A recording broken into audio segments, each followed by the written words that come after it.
সকাল ৮টা থেকে বিকেল ৫টা পর্যন্ত মিয়ানইয়াং শহরের ব্যস্ততম সড়কে এখন রোবট পুলিশের পদচারণা। মাল্টিমডেল এআই প্রযুক্তির এই হিউম্যানয়েড রোবট ট্রাফিকের গতিপথ নিয়ন্ত্রণ করছে, গাড়ির লাইসেন্স স্ক্যান করার পাশাপাশি পথচারীদের সঙ্গে কথাও বলছে।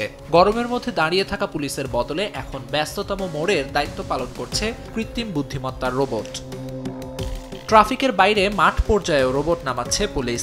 সিচুয়ানের স্পেশাল ফোর্স মহড়ায় দেখা যায় একটি রোবট কুকুর দৌড়ে গিয়ে সন্দেহভাজনের দিকে ছুড়ে দেয় একটি অপরাধী ধরার জাল। মাথার ওপর ঘূর্ণায়মান 360 ডিগ্রি ক্যামেরা, চারপাশে 4টি লেন্স সবকিছু ধারণ করে তাৎক্ষণিকভাবে পাঠাচ্ছে পুলিশের কন্ট্রোল রুমে। অর্থাৎ অপরাধীদের শনাক্তে সদা জাগ্রত যন্ত্র কুকুর। পর্যবেক্ষণের দিক দিয়ে কোনো ক্ষেত্রে মানুষের চেয়েও এগিয়ে কৃত্রিম বুদ্ধিমত্তার এই রোবট। পুলিশ বলছে এই রোবট কুকুর শুধু টহল দেয় না, আচরণ পর্যবেক্ষণ করে, স্বয়ংক্রিয়ভাবে পরিচয় যাচাই করতে পারে। বিপজ্জনক পরিস্থিতিতে আক্রমণ ঠেকাতেও সক্ষম এগুলো।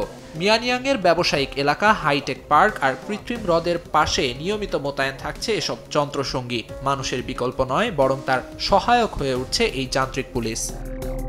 পুরো অপারেশন পরিচালনা করছে শহরের ইন্টেলিজেন্স কমান্ড সেন্টার। কর্মকর্তারা বলছেন, রোবট ব্যবহার মানে এখন আর আধুনিক বিলাসিতা নয়, এটি বাড়াবে পুলিশের কার্যক্ষমতা, কমিয়ে আনবে নিরাপত্তা ঝুঁকি।